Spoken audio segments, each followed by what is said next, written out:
Sanibonani bafethu. I hope ngiyaphila, ngi-right. Honestly speaking, ngi-right, yabo.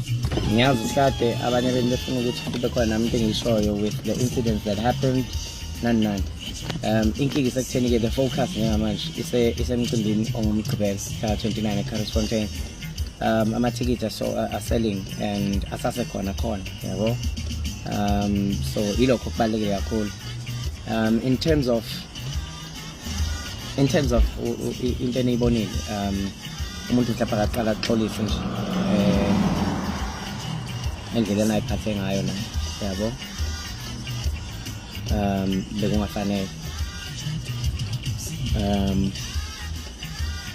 kodwa ke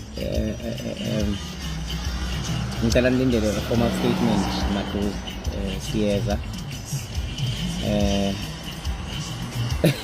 lokuma phakhe ngawo bayiboss le hayi ngimtshelile ukuthi akunamuntu neparking la. So yeah, it's that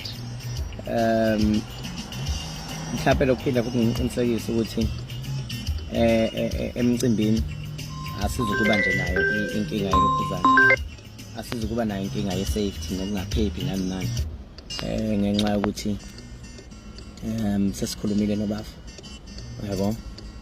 Even though kusenezinto kumele sizenze zilungiswe, kodwa nginganiqinisekisa ukuthi sesikhulumile over the phone ikhashanyana, so that guarantees everyone ukuthi yonke into ikhona. It's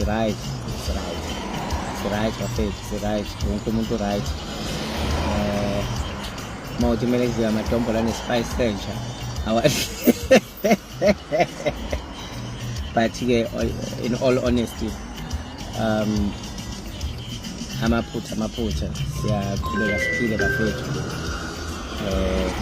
Yeah, yonke into right in terms of safety, wonke umuntu is guaranteed ukuthi kuzoba safe emcimbini ngoba akekho umuntu oxabene nomuntu, yabo.